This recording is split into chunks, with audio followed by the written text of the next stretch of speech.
Good morning students. आज की class में हम एक नया टॉपिक डिस्कस करेंगे। वो है अंतर अनुशासनात्मक दृष्टिकोण। अंतर इंटर दो विषयों के बीच में का अनुशासन, यहाँ पर जो अर्थ डिसिप्लिन या अनुशासन का है वो है विषय से। So this is interdisciplinary approach, यानी एक विषय दूसरे विषय से कुछ ग्रहण करता है, कुछ देता है, लेता है, एक दूसरे पर निर्भर रहता है। इस अप्रोच को, इस दृष्टिकोण को हम अंतर अनुशासनात्मक दृष्टिकोण कहते हैं। ये पारस्परिक निर्भरता पर जोर देता है।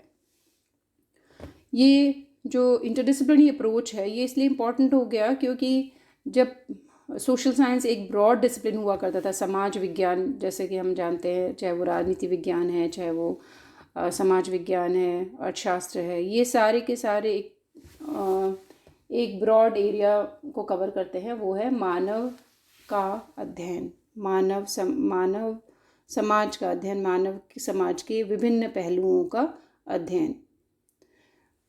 शुरुआत में political science was part of philosophy, दर्शन शास्त्र का हिस्सा होते थे। दर्शन शास्त्र में इकोनॉमिक्स भी समाहित था, समाजशास्त्र भी समाहित था। धीरे धीरे सारे डिसिप्लिन्स अलग होते हैं, अलग अलग रूप में अलग अलग विषयों का प्रोग्रेस होता है, विकसित होते हैं। और ये जो प्रोग्रेस है, इस प्रोग्रेस के दौरान, इस विकास के दौरान बहुत सारे डिसिप्लिन्स एक वाटर टाइट कंपार्टमेंट, एक बिल्कुल स्पष्ट बाउंड्री लाइन के साथ अपने आप को आइडेंटिफाई करने लगे, अपने आप को प्रस्तुत करने लगे, और उससे विषयों को नुकसान हुआ, विषयों की प्रगति में कुछ प्रॉब्लम्स भी आईं। और ये महसूस हुआ कि जो अन्य सब्जेक्ट्स में, अन्य सामाजिक विज्ञानों में जो भी, इनफैक्ट नॉट जस्ट सामाजिक विज्ञान, जब हम जो आधुनिक राजनीति विज्ञान है, इसने जो नेचुरल साइंसेस में जिस तरह के वैज्ञानिकता पर और इन पे बल दिया, वैज्ञानिक जो पद्धतियां हैं उससे उसको अपने आप को समृद्ध किया, उससे लेकर अपने आप को समृद्ध किया। यानी फ्रॉम एनीथिंग, जिससे हम जिस सब्जेक्ट से, जिन विषयों से हम किसी एक विषय का विकास हो सके, जो किसी एक विषय को वो और समृद्ध कर सके, तो ऐसी अवधारणाओं, ऐसी पद्धतियों, ऐसे खोजों को लेना आवश्यक हो जाता है। अगर कोई भी विषय के जो ज्ञाता है, जो विषय के जो थिंकर्स है, वो चाहते हैं कि उस विषय का प्रोग्रेस हो, उसमें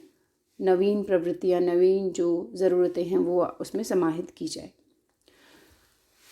जो अंतर अनुशासनात्मक दृष्टिकोण के अनुसार, जब कोई एक एग्जाम्पल के तौर पे अगर हम ये देखें कि जब कोई समाजशास्त्र अपने शास्त्र के अध्ययन के लिए दूसरे समाजशास्त्रों के अध्ययन लेता है, तो वो उसके तथ्यों, पद्धतियों, तकनीकों, अवधारणाओं, परिणामों आदि की सहायता लेता है। परंतु ये सहायता केवल उधार के रूप में नहीं ली जाती, बल्कि उसे समझकर ग्रहण या आत्मसात किया जाता है ताकि निश्चित परिणामों तक पहुंचा जा सके। जो भी तथ्य, जो भी अवलोकन, जो तकनीकें, अवधारणाएं जो ली जाती हैं, वो उसे आत्मसात की जाती है, अपने विषय के अनुरूप उसे अपनाया जाता है। इसका अर्थ है कि उन तकनीकों या तथ्यों को अपने शास्त्र में हस्तांतरित किया जाता है और उसे अंगीकार किया जाता है।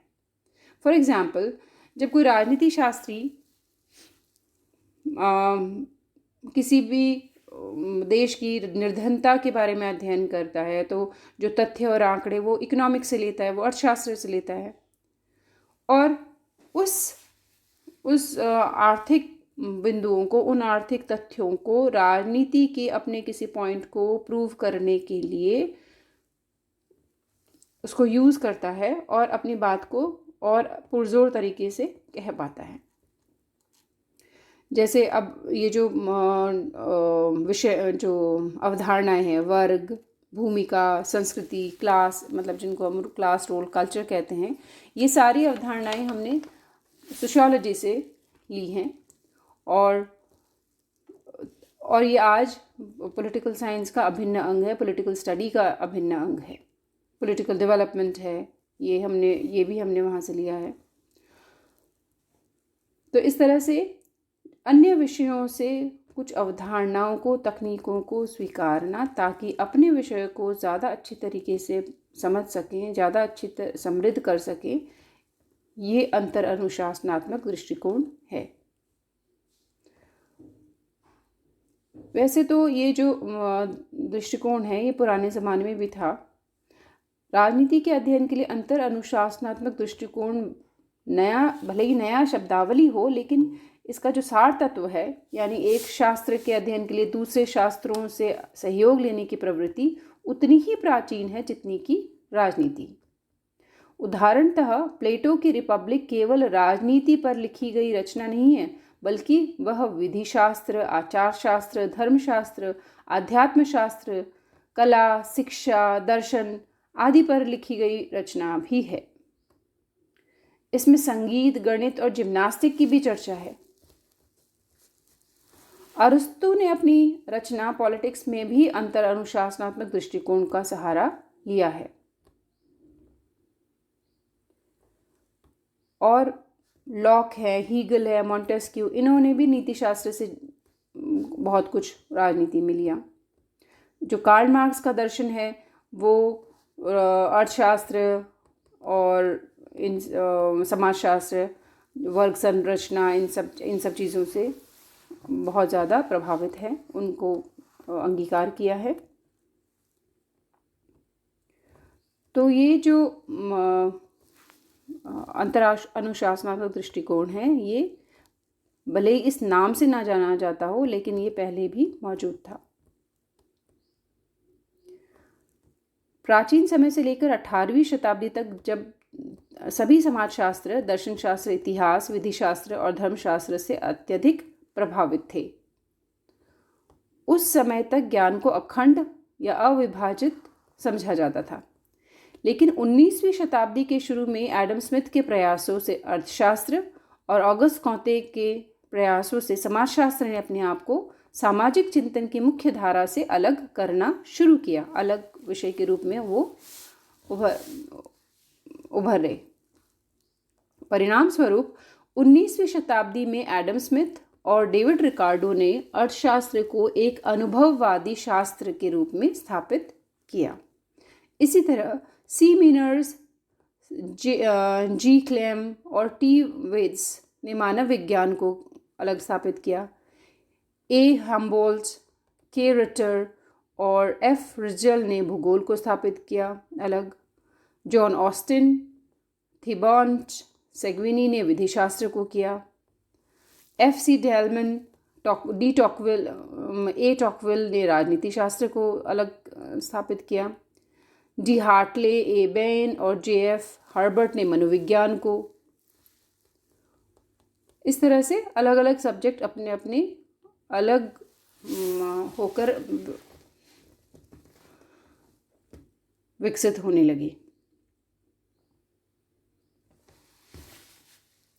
लेकिन समय समय पर अलग अलग जो समाजशास्त्र हैं, जो सामाजिक विज्ञान हैं, उनको अलग अलग समय पर ऐसी ज़रूरतें महसूस होने लगी कि वो जो दूसरे सब्जेक्ट्स में प्रोग्रेस हो रहा था उसको लेना उनके लिए ज़रूरी हो गया।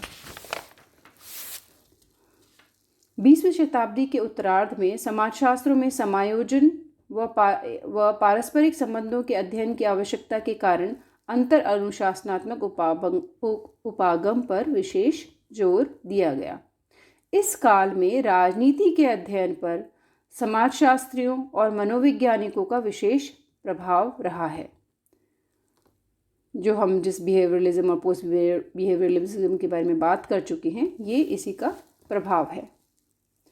20वीं शताब्दी के उत्तरार्ध में अंतर अनुशासनात्मक उपागम के विकास में प्रायः उन्हीं विद्वानों का योगदान रहा है जिन्होंने राजनीति विज्ञान के आधुनिक अर्थात व्यवहारवादी दृष्टिकोण का विकास किया है, जैसे Graham Wallas, Arthur Bentley, Lord James Bryce, Catlin, Charles A Beard, Lowell, Charles Merriam, Max Weber, David Easton, Almond, Robert A Dahl, ये सारे के सारे विद्वानों, इन सारे विद्वानों का योगदान रहा है।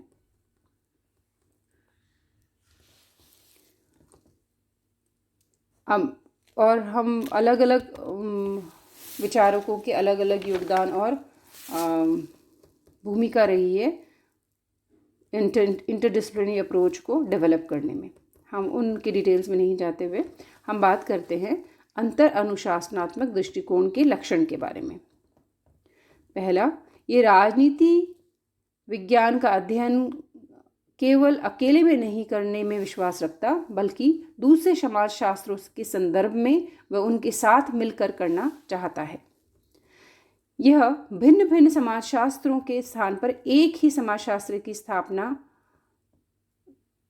पर जोर देता है। सेकंड, ये सभी समाजशास्त्रों को समान महत्व देता है। कोई भी सब्जेक्ट, कोई भी विषय ऊंचा बड़ा या छोटा नहीं, बल्कि सभी बराबर है और ये भिन्न भिन्न समाजशास्त्रों के केंद्रीय विषय को एक्सेप्ट करते हुए कार्य करता है। तीसरा, यह दार्शनिक, ऐतिहासिक, नैतिक, धार्मिक या मूल्यों पर आधारित अथवा द्वंद्वात्मक पद्धतियों को अस्वीकार करता है और वैज्ञानिक पद्धतियों के प्रयोग पर जोर देता है।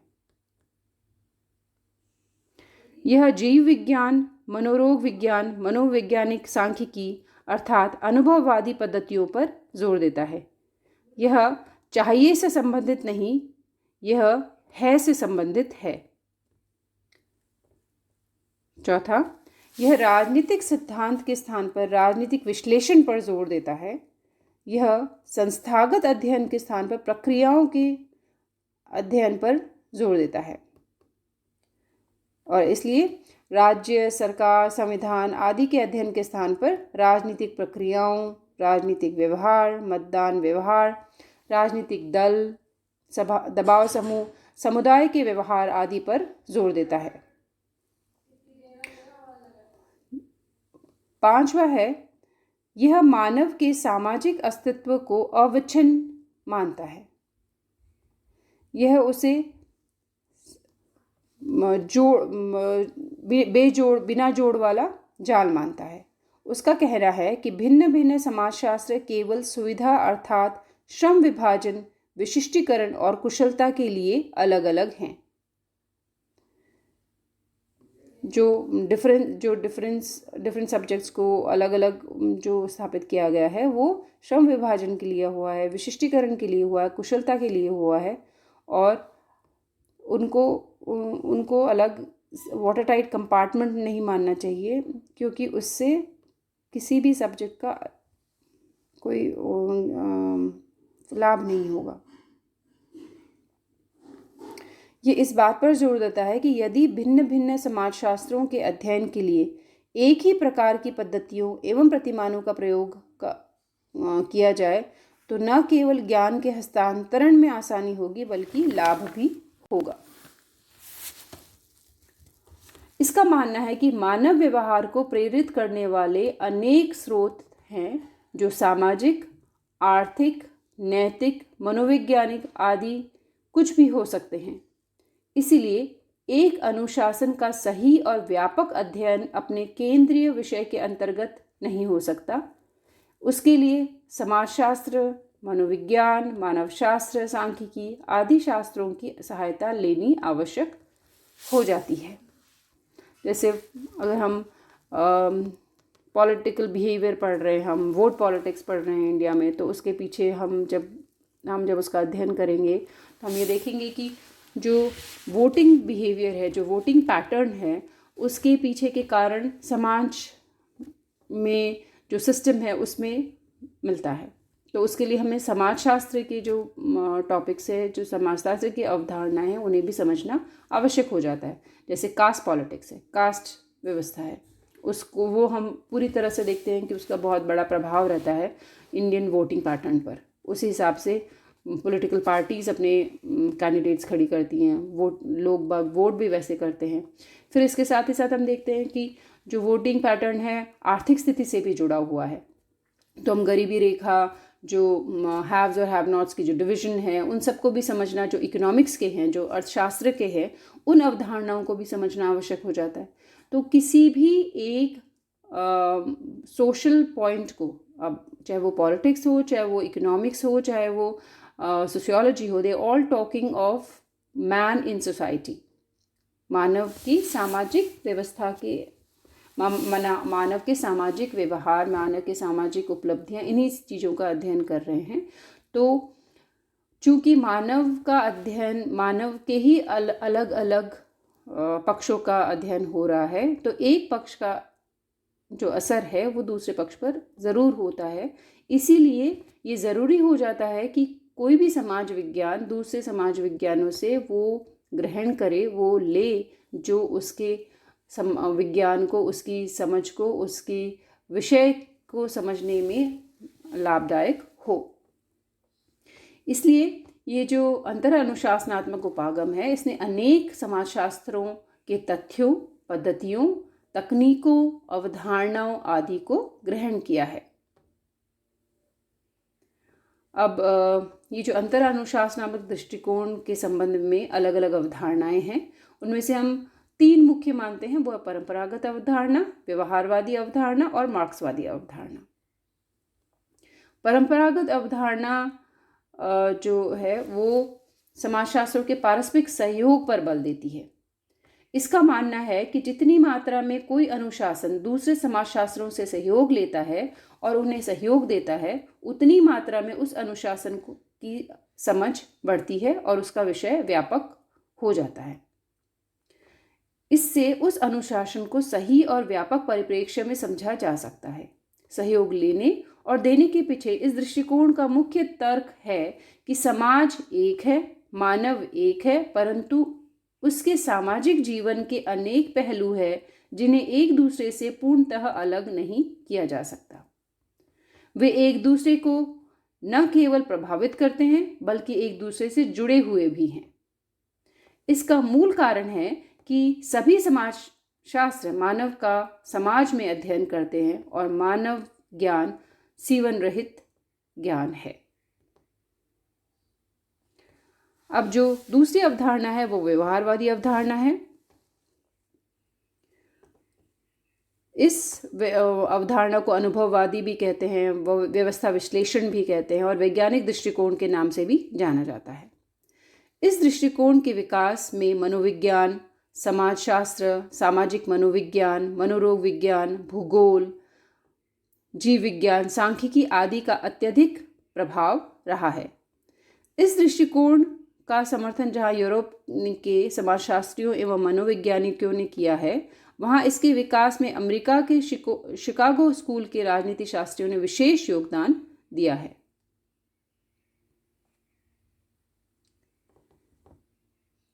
इस जो व्यवहारवादी अवधारणा है, इसके जो मेन फीचर्स हैं वो हम इस हिसाब से देख सकते हैं कि जो नए अवधारणाएं हैं, नए जो पद्धतियां हैं, उनको अपनाने पर विशेष बल दिया गया है। बेसिक पॉइंट्स वही हैं। परंपरागत अवधारणा ने जिस तरह से कहा कि हर सामाजिक विज्ञान मानव जीवन के अलग अलग पहलुओं का ही अध्ययन कर रहा है, इसलिए आपको दूसरे विज्ञानों से लेना है, ग्रहण करना है। लेकिन व्यवहारवादी अवधारणा में जो विशेषता है वो है कि वो वैज्ञानिकीकरण पर ज़्यादा बल दिया। वैज्ञानिक किस तरह से राजनीति विज्ञान को ज़्यादा से ज़्यादा वैज्ञानिक बनाया जा सके या अन्य समाज विज्ञानों को भी ज़्यादा वैज्ञानिकता प्रदान की जा सके, इस पर विशेष बल है। जो मार्क्सवादी अवधारणा है, तीसरी अवधारणा, वो दार्शनिक सामाजिक सिद्धांत पर आधारित है, जिसे आर्थिक निर्धारणवाद या इतिहास की भौतिकवादी व्याख्या भी की गई है। इसमें हम, क्योंकि मार्क्स को आप सभी ने थोड़ा तो पढ़ा है, मार्क्स में इकोनॉमिक्स, जो आर्थिक ढांचे पर ये बहुत ज़्यादा बल है। तो इन्होंने अंतर अनुशासनात्मक दृष्टिकोण को पद्धति पे जो के बारे में जो धारणा है वो आर्थिक ढांचे पर ज़्यादा जोर दिया है। मार्क्सवाद की जो मूल धारणाएं हैं, भौतिकवाद, द्वंद्ववाद, इतिहास, प्रगतिवाद, ये मानव इतिहास को एक प्रगतिशील, द्वंद्वात्मक और एकिक प्रक्रिया मानते हैं कि एक ही लाइन में मूवमेंट हुआ है और ये निरंतर चलती आ रही है और ये द्वंद्वात्मक है कि किसी कुछ होता है, उसको कुछ नकारता है, फिर तीसरी चीज़ तैयार होती है। तो ये द्वंद्वात्मक जो हीगल की अवधारणा को लेते हुए मार्क्स ने ये बनाया था। इसके अनुसार मानव इतिहास के भिन्न भिन्न तत्व हैं: अर्थव्यवस्था, समाज और संस्कृति।